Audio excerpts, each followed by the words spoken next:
Bible గ్రంథంలో నుంచి ఒక వచనాన్ని మనం చూద్దాం. నెహెమ్యా గ్రంథము 8వ అధ్యాయము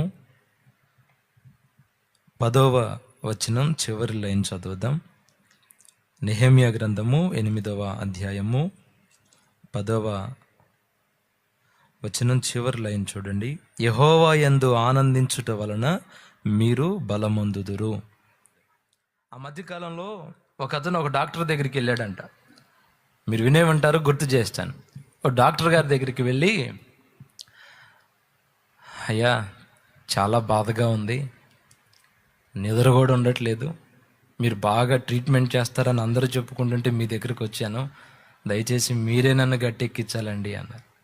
సరే ఏంటి నీ సమస్య అని అడిగాడు డాక్టర్ గారు. ఏంటంటే, ఏదో తెలియదండి, ఒక తెలియని బాధ నాలో ఉంది, ఏంటో తెలియట్లేదు, కారణాలు ఏమో కానీ ఒక తెలియని ఆవేదన నన్ను వెంటాడుతుంది, మైండ్ అంతా గలిబిలిగా ఉంటుంది, హ్యాపీగా లేదు. కాసేపు సంతోషంగా ఉంటే కాసేపటికి మరలా తిరిగి బాధ వచ్చేస్తుంది మనసులోకి, సరిగా నిద్ర పట్టట్లేదు, రకరకాల ప్రయత్నాలు చేశాను, హ్యాపీగా లేదండి నాకు, దయచేసి సంతోషం కలిగించే ట్యాబ్లెట్లు ఏవైనా ఉంటే ఇవ్వండి సార్ అని అడిగాడంట. ఏం ట్యాబ్లెట్లు? బాధని పోగొట్టే మందులు ఏవైనా ఉంటే ఇవ్వండి. ఆ డాక్టర్ గారు, ఇది మైండ్ ఉందా, మైండ్ పోయిందా? మైండ్ ఉందా, పోయిందా? రోగానికి మందు ఇస్తాం కానీ బాధని తరిమి కొట్టే మందు మన దగ్గర ఎక్కడుంది? ఆవేదనలను తరిమి కొట్టే మందు మన దగ్గర ఎక్కడుంది? సార్ మీరే ఏదో ఒక విధంగా నాలో ఉన్న బాధను తొలగించాలండి, ఏదో ట్యాబ్లెట్ ఇవ్వండి, ఏదో ట్యాబ్లెట్ ఇవ్వండి అంటే ఆ డాక్టర్ గారు చెప్పారంటే, దానికి మందులు ఏం లేవు, కాస్త ఏం పుచ్చుకో. అది కూడా చేశానండి బాబు, మందు తాగుతున్నా, కానీ మందు దిగగానే మళ్ళీ ఎక్కుతుంది నాకు, నా బాధలన్నీ నాకు గుర్తొచ్చేస్తుంది, ఒక తెలియని ఆవేదన నన్ను చుట్టుముట్టేస్తుంది, తెలియని ఆందోళనతో నేను బ్రతుకుతున్నాను. అది కూడా పనిచేయలేదండి. ఒక రోజంతా 24 గంటలు దాంట్లోనే మునిగి తేలే, కానీ హ్యాపీనెస్ లేదు. ఇంకా తలనొప్పి పెరిగిపోయిందండి, తలనొప్పికి ట్యాబ్లెట్లు వాడాల్సి వస్తుంది, నరాల వీక్నెస్ వస్తుంది. అది కాకుండా ఇంకోటి ఏదైనా ఉంటే చెప్పండి, ఏదైనా ట్యాబ్లెట్లు ఉంటే ఇవ్వండి అంటే ఆయన అన్నాడు, బాబు రోగాలకు మందులు ఇవ్వమంటే ఇస్తాం కానీ బాధలు పోవాలంటే మందులు మేము ఇవ్వలేం, దానికి ఎవరు మందు కనిపెట్టలే.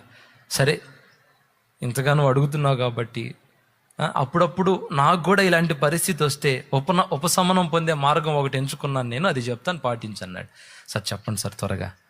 ఏం లేదు, మన ఊరి చివరిలో ఒక ఏమంటారు దాన్ని, ఎగ్జిబిషన్ ఏర్పాటు చేశారు. ఎగ్జిబిషను, అక్కడికి వెళ్ళు, అక్కడ ఒక జోకర్ ఉన్నాడు, ఆ జోకరు తన ప్రవర్తన ద్వారా, తన మాటల ద్వారా భలే నవ్విస్తున్నాడు ప్రజల్ని. అక్కడికి వెళ్ళిన వాళ్ళందరూ బాధల్లో వెళ్ళి తిరిగి వచ్చేటప్పుడు నవ్వుకుంటూ వస్తున్నారు. ఆ నోట ఈ నోట పడి టికెట్లు కూడా దొరకట్లా, హౌస్ఫుల్ కనెక్షన్ అయిపోయింది. జోకర్ బాగా నవ్వేస్తున్నాడు. అక్కడికి వెళ్ళి కాసేపు వెళ్ళి కూర్చుంటే బాధలు మర్చిపోతావు అంటే, ఇటు తిరిగి చూసి ఇటు కూర్చున్నాడు, ఏడుస్తున్నాడు, కళ్ళంబట్టి కన్నీళ్ళు పెట్టుకుంటున్నాడు. ఎందుకో మీరు చెప్పండి? ఏడుస్తున్నాడు. మీకు తెలుసు ఈ స్టోరీ. ఏడుస్తున్నాడు.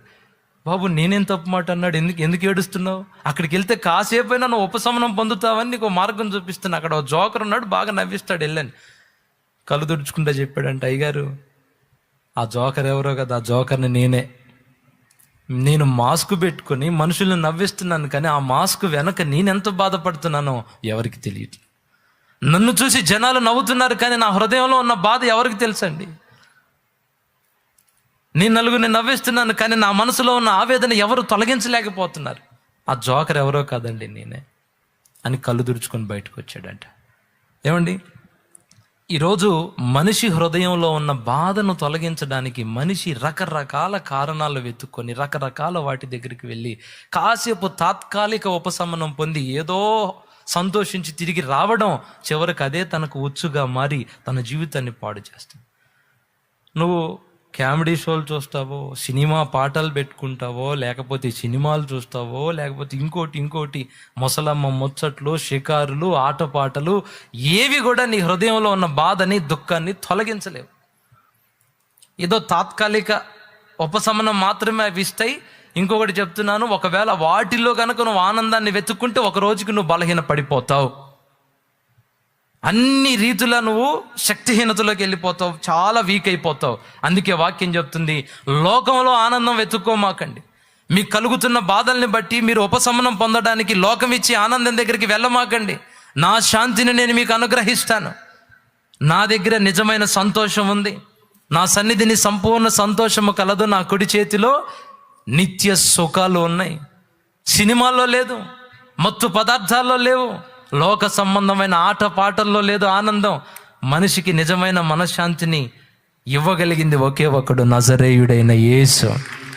కొట్టు గట్టిగా.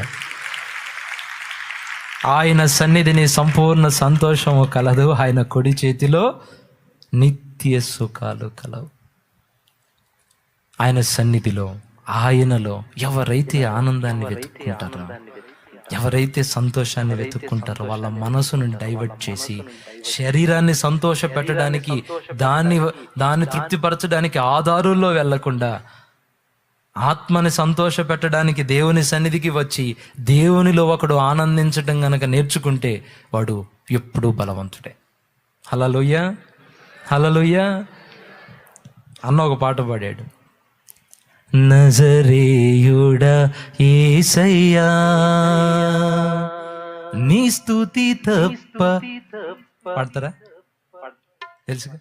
నజరేయుడా యేసయ్యా,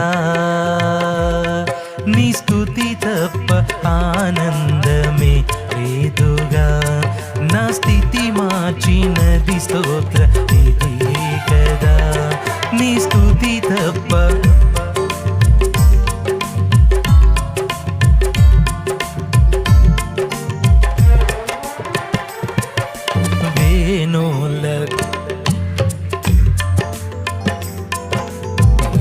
ఆశయే తీరదే,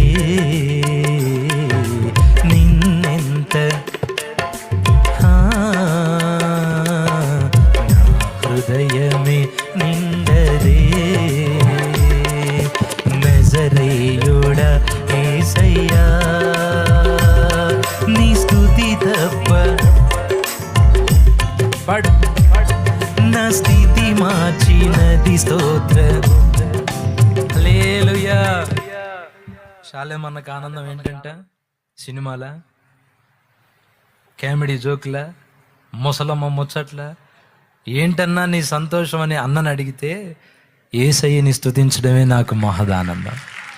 ఆయన్ని స్తుతిస్తుంటే ఒక తెలియని పులకరించ, ఒక తెలియని ఆనందం, ఒక తెలియని ఉల్లాసం, ఒక తెలియని బలం అన్న ఆవరిస్తున్నాయి.